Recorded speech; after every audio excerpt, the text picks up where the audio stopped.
इस नए एक्सप्लेनर में स्वागत है। अगर कभी किसी iOS ऐप का इस्तेमाल करते हुए स्क्रीन अचानक फ्रीज हो गई हो या फिर हैवी मेमोरी यूजेज की वजह से ऐप सीधा क्रैश कर गया हो, तो इसका सबसे बड़ा विलन अक्सर खराब डेटा मैनेजमेंट होता है। आज बिल्कुल इसी प्रॉब्लम को सॉल्व करेंगे। इस एक्सप्लेनर में हम देखेंगे कि कैसे कोर डेटा को मास्टर करके और सही तरह से ऑप्टिमाइज करके एक स्लगिश और भारी ऐप को एक ब्लेजिंग फास्ट, स्केलेबल और शानदार एक्सपीरियंस में बदला जा सकता है। तो चलिए सीधे शुरू करते हैं। आज के इस एक्सप्लेनर के 4 मेन पिलर्स हैं। पहला, कोर डेटा बॉटलनेक को समझना। दूसरा, स्मार्ट फेचिंग। तीसरा, मेमोरी और स्टोरेज एफिशिएंसी। चौथा, कॉन्करेंसी और थ्रेडिंग। और आखिर में बात करेंगे इन सब को मेजर करने के लिए प्रोफाइलिंग की। तो सबसे पहले आते हैं पार्ट 1 पर, कोर डेटा बॉटलनेक। आखिर अनऑप्टिमाइज्ड डेटा ऐप्स को इतना धीमा क्यों कर देता है? और यहीं से शुरू होता है हमारा पहला पिलर, स्मार्ट फैचिंग। यानी सिर्फ वही डेटा लेना जिसकी ज़रूरत है और तभी लेना जब उसकी ज़रूरत हो। सॉल्यूशंस पे जाने से पहले मेन प्रॉब्लम को समझना बहुत ज़रूरी है।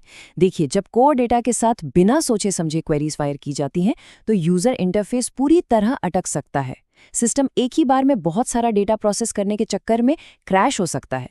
डेटा मैनेजमेंट का जो फ्रंट डोर है ना, वो पूरी तरह से अनुशासित फेच रिक्वेस्ट पर टिका होता है। बिना वजह डेटाबेस से पूरा का पूरा ऑब्जेक्ट मेमोरी में उठा लाना, ये लिटरली एक डिजास्टर है। इसके बजाय बिल्कुल सटीक तरीके से डेटा फेच करना ही असली इंजीनियरिंग है। जैसे अगर किसी लिस्ट में सिर्फ नाम और फोटो दिखानी है, तो प्रॉपर्टीज टू फेच का यूज करके सिर्फ उन्हीं स्पेसिफिक फील्ड्स को लोड किया जा सकता है। और हाँ, डेटा को एक साथ लोड करने के बजाय फेच बैच साइज का यूज करके छोटे छोटे चंक्स में लाना चाहिए।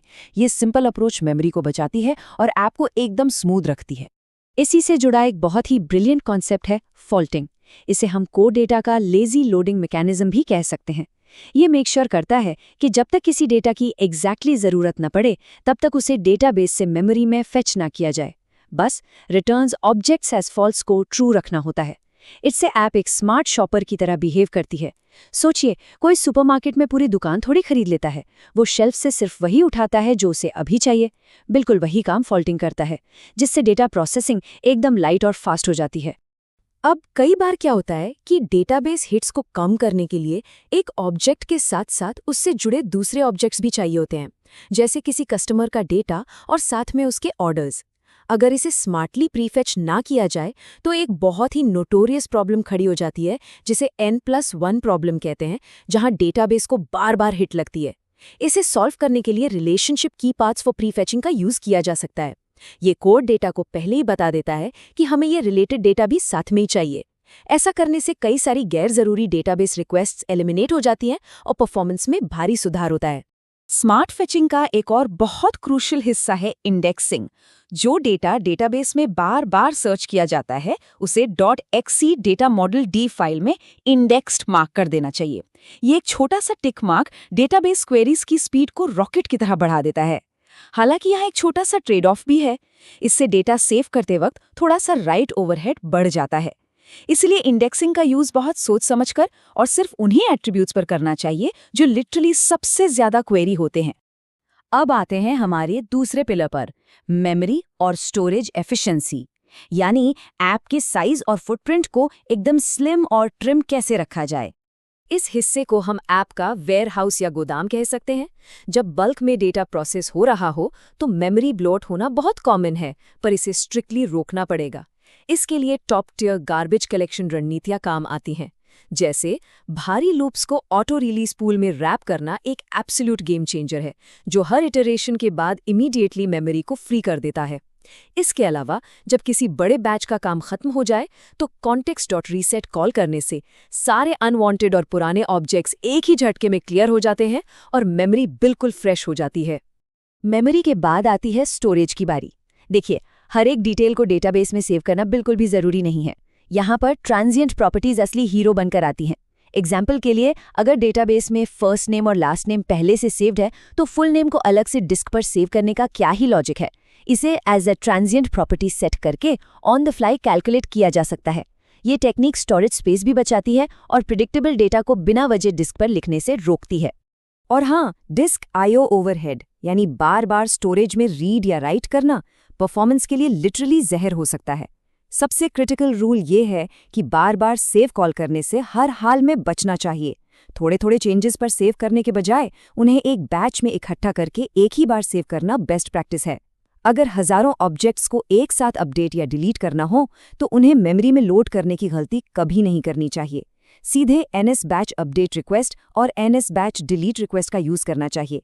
ये डायरेक्ट डेटाबेस लेवल पर काम करते हैं, जिससे टाइम और मेमोरी दोनों की भारी बचत होती है। अब जो डेटा इतनी मेहनत से एफिशिएंटली मैनेज किया गया है, उसे स्क्रीन पे भी तो दिखाना है। यूआई में हजारों ऑब्जेक्ट्स एक साथ लोड कर देना बिल्कुल भी स्मार्ट नहीं है।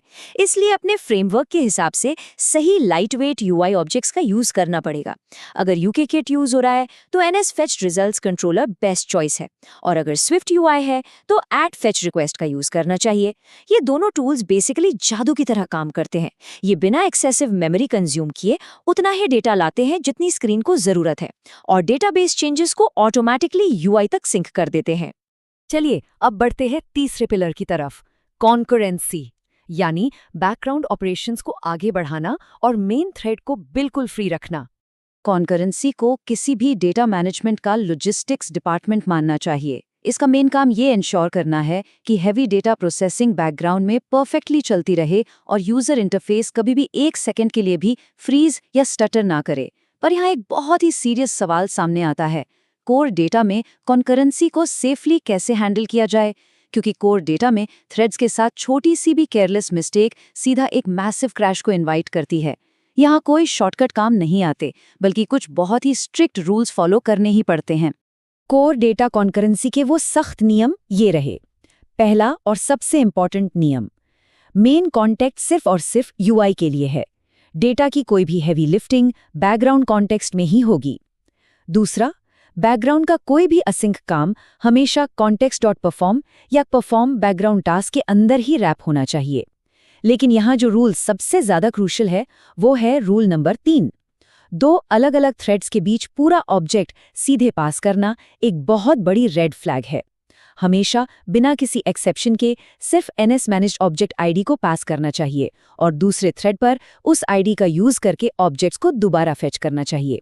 और चौथा, कॉन्टेक्स्ट के बीच बदलावों को सही तरीके से मर्ज करना एक स्टेबल ऐप के लिए एब्सोल्यूट नेसेसिटी है। और अब हम पहुंच गए हैं अपने आखिरी और चौथे पिलर पर, प्रोफाइलिंग और निष्कर्ष, यानी अंदाजा मत लगाइए, टेस्ट कीजिए। देखिए, कोड में जो भी ऑप्टिमाइजेशंस अप्लाई किए गए हैं उन्हें ऑब्जेक्टिवली वेरीफाई करना बहुत ज़रूरी है। ये इन सब का क्वालिटी कंट्रोल प्रोसेस है, और ये क्वालिटी कंट्रोल होता है कोड डेटा इंस्ट्रूमेंट्स टूल के जरिए। ये टूल बेसिकली ऐप का एक्सरे निकाल देता है। क्या सच में बहुत ज़्यादा फैचेस फायर हो रहे हैं? क्या बैकग्राउंड में अननेसेसरी सेव्स कॉल हो रहे हैं? फॉल्टिंग सही से काम कर भी रही है या फिर लगातार कैश मिसेस हो रहे हैं?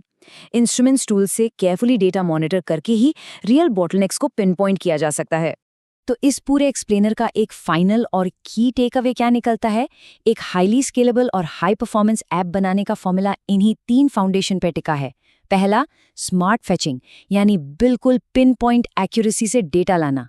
दूसरा, प्रॉपर थ्रेडिंग, ताकि यूआई कभी ब्लॉक ना हो। और तीसरा, एफिशिएंट मेमोरी और स्टोरेज यूसेज, ताकि सिस्टम पर लोड कम रहे। इन 3 एरियाज में मास्टरी हासिल करके ही सच में एक सॉलिड ऐप आर्किटेक्चर बनाया जा सकता है।